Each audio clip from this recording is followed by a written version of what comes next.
Alam mo, sana swertihin talaga ako sa Macau. Tapos sana mabait yung mga employer ko para makapag-ipon ako agad. Tapos makapagbigay ako kina tatay. Ilan ba na akong babalik-balik dito? Magbayad ka naman ng utang mo, Debbie! Di ba sinabi ko, wala akong pera? Ha? Ha? Sige. Pinag-ako matagal na! Tama na po Ikaw yan. ha? Mag-antay ka lang. Itong ano ko si Monica, pag ito nakaalis papuntang Macau, isasampal ko dyan sa bakit mong mukha yung mga dolyar sa pinay ko! Ate! Ate! Huwag mo kami tulungan, ate! Magsisikap ako para makauwi ako agad, ah! Shh! Don't cry, don't cry. 请了这么年轻的保姆，小心她勾引你啊！ Oh my... Mama!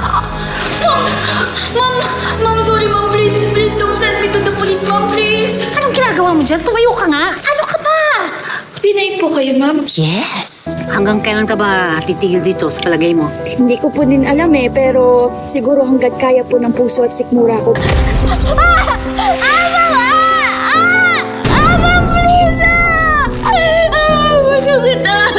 Sandali, huwag kayo maingay, si Monica. Anak, kamusta ka dyan sa Macau? Ano, sumahod ka na ba?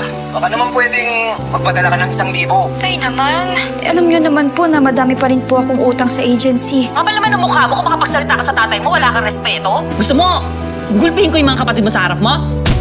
Basta, makapagtapos lang po ng pag-aaral yung mga kapatid ko, okay na ako. Bait? 我不会让你抢走我的老公和孩子。